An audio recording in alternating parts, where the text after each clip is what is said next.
My parents just did, actually, you know, they really did the harder work with this chicken today because my dad butchered them all. I think there's a total of 7 chickens here, and I'm in charge of canning them. So it's kind of cool. It's just, you know, a joint operation here. And my mom washed them. So she packages them up the way that she knows that I like to go through them. So I have a bag of breast meat. I have a bag of drumsticks. And I'm almost done with the thighs. I have the thighs in the jars already. So I'm just going to take you through a little rhyme or reason how we do our chicken canning. The first thing I want to mention is that I use these wide mouth jars. I really feel like the wide mouth jars are the way to go. If you canned meat before, you know that when you open the jar, it leaves a little bit of residue inside. And usually what I have to do to wash that is stick a scrub sponge down into the jar and give the jar a really good scrub with a scrub sponge. So I can get my hand really easily in these. So that's why I do that. I always use wide mouth for meat. The other reason is when I can bone in, it's really a lot easier to get the bones in tight and really mesh them together. Okay, the other thing I do is I like to separate my meat. So I like to can the breast meat, the white meat, and the dark meat separately.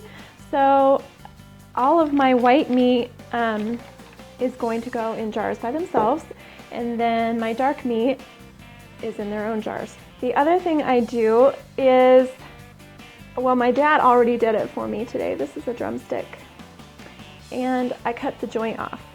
Because a lot of times the drumsticks may be a little bit too high. I can kind of mush this one down. But you see, if the joint wasn't cut off, it would stick out above the jar. And then I would have to use a quart jar, which is fine. But I really do like to can meat in pint jars just because I feel like a pint is a good size for my family for one meal.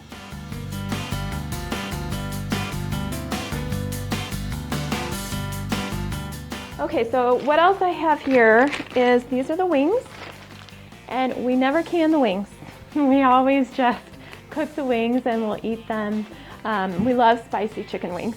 So I make my own spice mix and I dredge the wings in the mix and then they go in the oven, and so we'll enjoy eating these wings. The other thing I have here that my mom separated out for me because she knows that I love making chicken stock. She doesn't make it, but I give her some every now and then, but she doesn't use it like I do.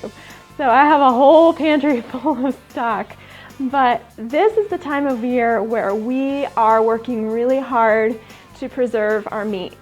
And we won't be doing that in the spring and the summertime. So I'm making enough stock to make sure that I have stock for all I need for the rest of the year. So they've given me the carcasses. So this is just most of the chicken carcasses plus the neck. So all of this is going to go in the pot to make stock.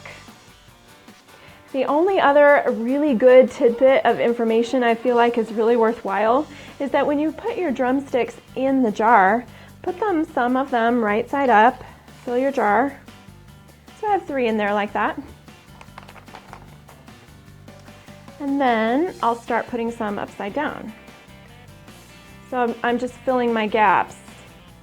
So I'm mushing them around until that one is really tall. I think I'm going to have to get the scissors and cut a little bit more bone off of that. And then I can probably fit one more.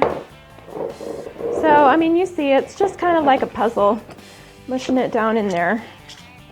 That one's a little tight, but you get the idea. I think I'm going to have to cut that bone off a little bit more. So I'm trying to get most of the air out as possible, which is kind of hard. You know, if you are canning bone in, which I prefer to do because it's just more work to cook the chicken first and take it off the bone. So I like to can bone in, but you know, you'll see little air pockets throughout, and that's fine. It's not going to ruin your food preservation. Okay, so all of this chicken is completely raw, goes in the jar raw. It's really easy. I feel like maybe some people think that canning meat is hard. It's not. Like, it's one of the easiest things, I think, to can, because the work involved in canning your own homestead animals is the actual butchering part. The canning part is really not that much work if you already have your meat cleaned, and all you have to do is cut it up and stick them in the jars and put them in your canner. I will not add water to these. They will cook in their own juices, and so when they're done, we'll take them out and there'll be a good amount of broth in the jar too.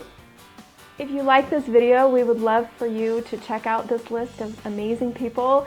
They really, really help us do what we do. These videos would not be possible without them. To learn more, go to patreon.com/AnAmericanHomestead. You can always check out these videos on the left for more canning information.